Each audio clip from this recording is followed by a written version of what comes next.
The story begins at the Ortigia Royal Academy of Magic. We meet a boy named Alto Goldfield.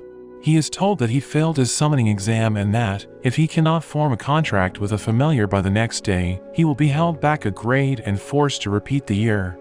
Alto meets with his childhood friend Lilia Kudelfet. She is shocked to find out that Alto may be held back a year despite him having perfect scores in every other class. Alto tells her he still has until the next day and will give it one last try. He heads to the library for help. A book falls off the shelf and lands on his head. To his surprise, it is an old summoning book. He takes the book home and follows the ritual written in the book. The summoning spell activates and Alto offers his blood. The summoning is successful and a naked demon girl named Vermeil is summoned. They form a contract and Vermeil kisses him to drain his mana. She attempts to seduce him, but he refuses and makes her put on some clothes. After that, Alto is confused why a demon would choose to serve him as a familiar. Because the demons they have learned about in history have always destroyed humans.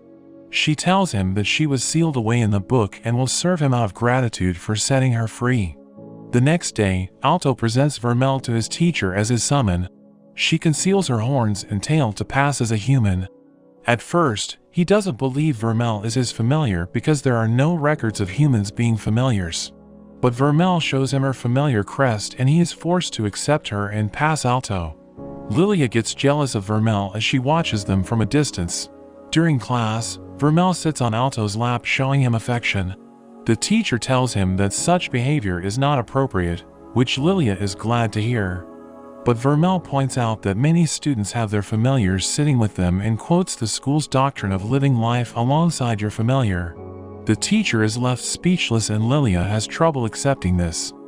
After class, Lilia confronts Alto. She doesn't like Vermeil and challenges them to a duel. If she wins, Vermeil will stay away from Alto, but if Alto wins, she will obey one command from him. They head up to a platform in the sky and their duel is broadcast to all the other students. Lilia summons her familiar, Sylphide, a high-class wind spirit, surprising Vermeil. Lilia combines her wind magic together with her familiar and unleashes a powerful attack at Alto. Vermeil steps in front of Alto and takes the attack head-on. When the dust clears, Vermeil is completely unarmed. Vermeil retaliates and uses magic which makes Lilia become so aroused that she forfeits. Since Alto won, he commands Lilia to be friends with Vermeil. Later, Vermeil tells Alto that Lilia is in love with him, but he doesn't believe her. She kisses him to replenish her mana and says she needs to or else she will disappear.